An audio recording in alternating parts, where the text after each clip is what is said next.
के हमारे घर में पधारे हैं, हमारे घर के भी सब लोग बैठे हैं, सावधानी से सुनना, क्योंकि व्यास सबको कथा सुना देता, घर वाले ही ना सुने। सब मान लेंगे, उसके लिए घर वाले ही नहीं मानते। तू व्यास होगा सबके काज, हमारे आगे मत बोले कर।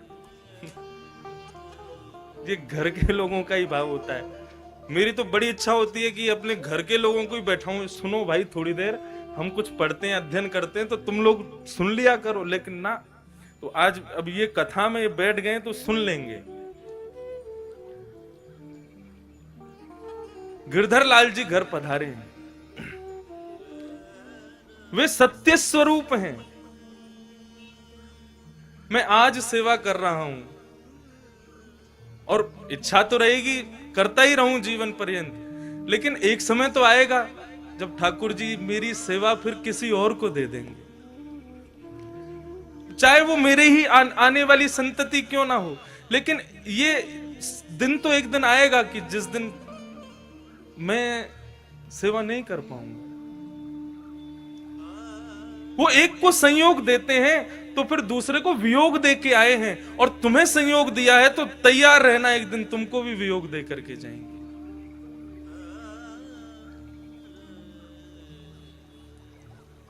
मैं बदल जाऊंगा, अर्चक बदल जाएगा, लेकिन अर्चा अवतार वैसा का वैसा ही रहेगा, वे कभी नहीं बदलेंगे।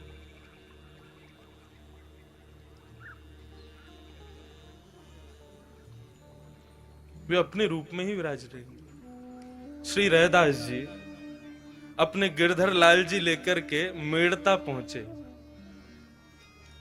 सावधानी से सुनना, मेड़ता जहां मीराबाई विराजती थी, अपने ठाकुर की सेवा करते थे श्री रैदास जी, और सेवा करते करने के बाद में फिर प्रवचन करते, समस्त गांव के लोग आकर के श्रवण करते। मीराबाई की माताजी जाती थी कथा सुनने।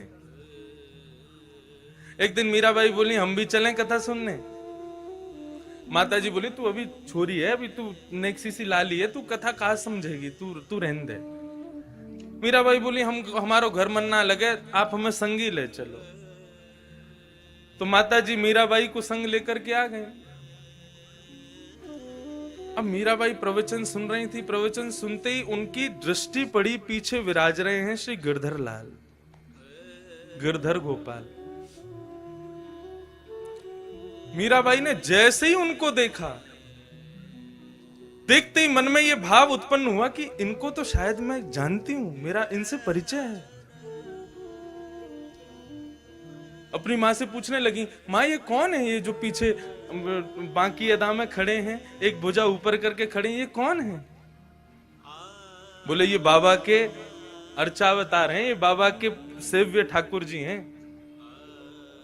मीराबाई बोली आप जरा इनको नाम पूछो ना, इनको नाम कहा है? बोले अब कहा करे तू बाबा कर, नहीं मोकू कछु आभास है रहे हो है, आपने पूछो तो सही। मीराबाई की माताजी ने रैदास जी से पूछा, बाबा हमारी लाली जिज्ञासा कर रही है, आपके ठाकुर जी को नाम क्या है? रैदास जी बोले गिरधर गोपाल। गिरधर गोपाल सुनते ही मीराबाई का हृदय का मयूर नृत्य करने लगा।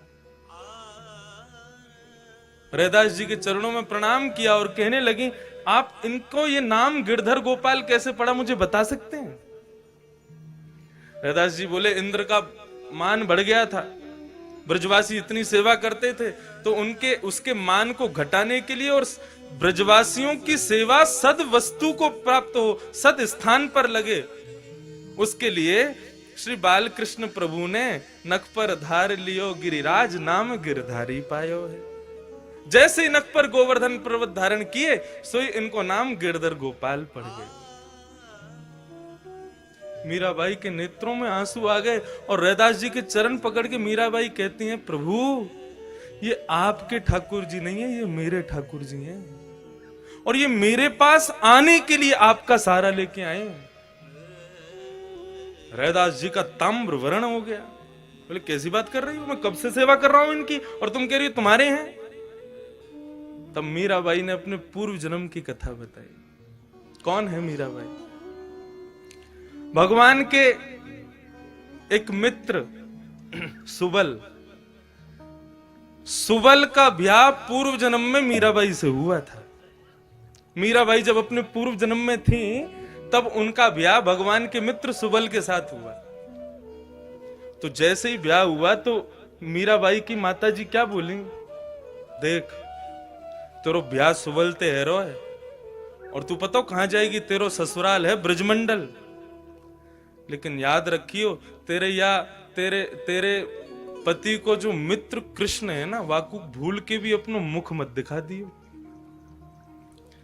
यदि तेने अपनो चेहरा दिखा दियो तो वाके अंदर वशीकरण शक्ति है, वो तो को अपनो बना लेगा और तेरो पतिव्रत धर्म नष्ट हो जाएगा।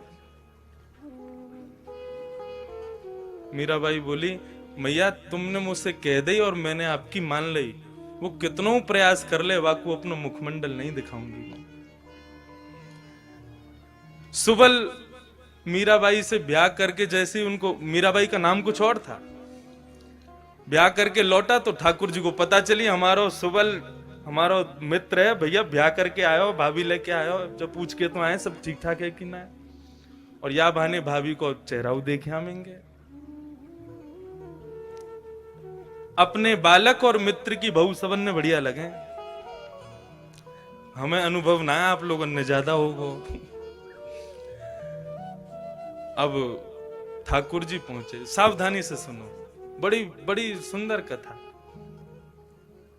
अरे सुबल आ गो भैया, बोले हाँ आ गए। कहाँ हो भैया इतने दिन आते? बोले ब्याह है गो है ना, तो अब गृह गृहस्थी बन गई है, वही में व्यस्त हो। अरे भैया ब्याह करे आयो ने, हमें दिखा दे अपनी बहू को मोड़ो।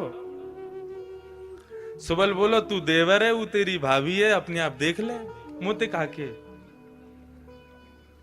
तो पालकी में बैठी थी मीराबाई और हमारे श्रीनाथ जी बाबा ऐसे पर्दा हटा के जैसे ही भीतर झांकने लगे, मीराबाई को पता चला ये वही बाल कृष्ण, तुरंत अपना मुंह ढक लिया। ठाकुर जी बोले भाभी जी ने एक अपना मुखमंडल दिखाए दो। मीराबाई ने मुंह खिला दिया, बोले नहीं दिखाएंगे। ठाकुर जी ने खूब अब आप सोचो, ठाकुर जी जाको मुख देखना चाहे, मीराबाई ने खूब मना किया, बोले हम अपना मुख नहीं दिखाएंगे। भगवान बोले ठीक है, तू को बहुत गुमान है ना अपने चेहरा पे, तू को श्राप दे रहा हूं मैं। एक दिन तुम जिस स्वरूप को तू अपना चेहरा नहीं दिखा रही है ना, यही स्वरूप की प्राप्ति के लिए तड़पेगी तू, और मेरा दर्शन नहीं आ पाएगा तू। और ऐसा कह के ठाकुर जी वहां से चले गए।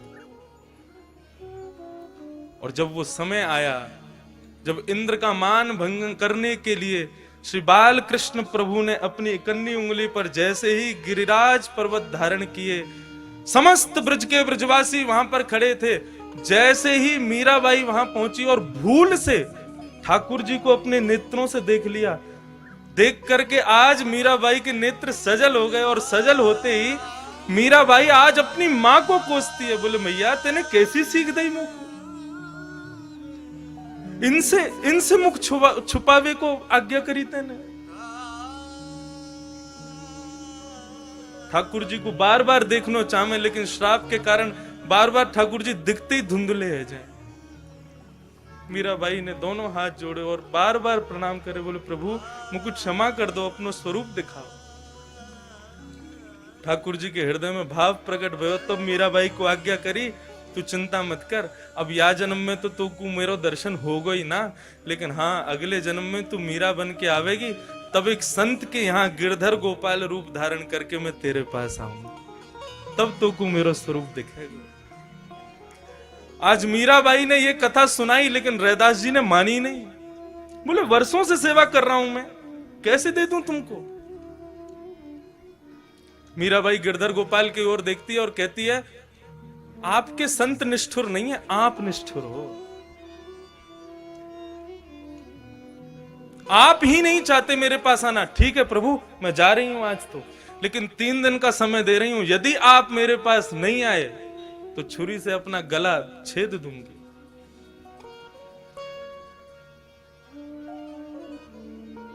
चली गई मीराबाई। 3 दिन व्यतीत हुए। 3 दिन बाद जैसे ही ठाकुर जी नहीं आते दिखे मीराबाई को, तुरंत छुरी लेकर के अपने गले पर रख के बैठी, लेकिन मां ने बहुत याचना करके उनको रोक लिया। मां ने कहा ऐसे तू या प्रकार से अपने शरीर को दुष्प्रहार ना कर सके। मीराबाई बोली यदि आप ऐसे मुझे बचा लोगी तो मैं दूसरे कारण है मेरे पास, मैं जल छोड़ दूंगी, अन्न त्याग दूंगी यदि गिरधर गोपाल नहीं आए तो। शुष्क हो गया पूरा शरीर। ठाकुर जी से भी ये विरह देखा नहीं गया। और एक दिन श्री रैदास जी के स्वप्न में श्री गिरधरनाथ जी प्रकट हो गए और प्रकट होकर के उनसे कहा, बाबा मुझे कुछ क्षमा करो, मैं भले ही आप मेरी सेवा करते हैं और आपकी सेवा से मैं बहुत प्रसन्न भी हूं, लेकिन अब मैं आपके पास नहीं रह सकता। मैंने ये रूप मीराबाई के लिए धारण किया है और मैंने ही कहा था कि मैं संत के माध्यम से मिलूंगा। एक संत मुझे अर्चना करके, मेरे विग्रह की सुंदर पूजा अर्चना करके पूर्ण रूपेण मुझे पर ब्रह्म के रूप में निर्मित कर देगा, तब मैं मीराबाई के पास जाऊंगा। अब आप मुझे उसी को दिया। अब जब स्वयं ठाकुर जी की आज्ञा हो गई, फिर रैदास जी कैसे रुकते? रैदास जी विचरते विचरते, अब रैदास जी के हृदय की भावना तो जो अपने सेव्य ठाकुर की सेवा करते होंगे वे जानते होंगे कि अपने सेव्य को अपने से दूर करना कितना कष्टदायी होता है। श्री रैदास जी विचरण करते करते मीराबाई के यहां पहुंचे और मीराबाई बिल्कुल अचेत मरणासन अवस्था में है। तब श्री रैदास जी ने अपने हृदय के ठाकुर जी को उनके सामने पधराया और तब ये पद गाया। मुझे 2 ही पंक्ति याद हैं, मैं बस ऐसे ही गा के सुनाऊं, सावधानी से सुनना। ले मीरा ले गिरधर तेरा,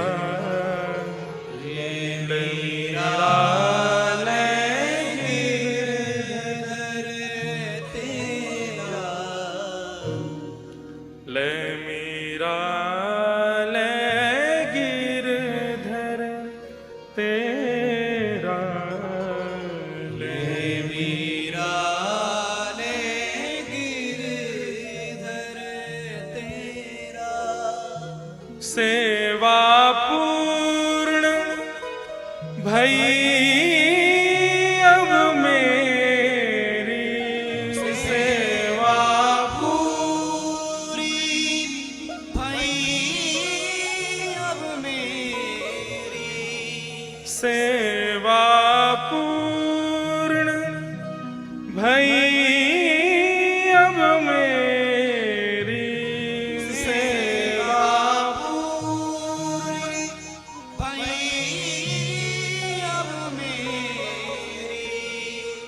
जागा भाग है तेरा बेटी, ले मीरा ले गिरधर तेरा, ले मीरा ले गिरधर तेरा।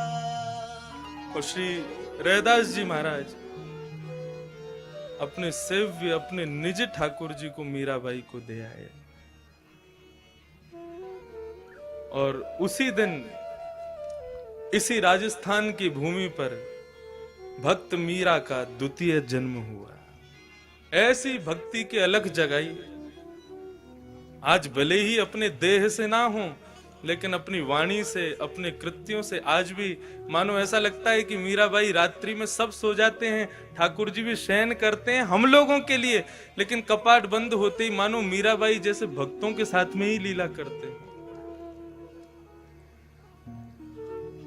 ये भक्ति की वो परिणति है जहां तक हर वैष्णव पहुंचना चाहता है, लेकिन संसार के माया के कारण नहीं पहुंच पाता। तो वही भाव, ये कथा क्यों कह रहा हूं मैं? अर्चावतार का ये स्वरूप है कि वो एक को संयोग देता है तो किसी को वियोग दे के आया है, और आपको संयोग दिया है तो एक दिन आपको भी वियोग देगा। आज नहीं तो कल भले ही मेरे वंश में आगे के लोग गिरधर लाल की सेवा करें, लेकिन मुझसे तो सेवा जाएगी ही ना। इसलिए अपने अर्चावतार को जितना हो सके, अपने नन्हे से गोपाल जी या जो भी आपके घर में अर्चावतार के रूप में विराज रहे हैं, उनकी खूब सेवा करो। वे आपकी सेवा से निरंतर प्रसन्न रहें, ये भाव रखो। वे सत्य स्वरूप हैं, उनका अर्चक बदल सकता है लेकिन वे कभी नहीं बदलेंगे। वे निरंतर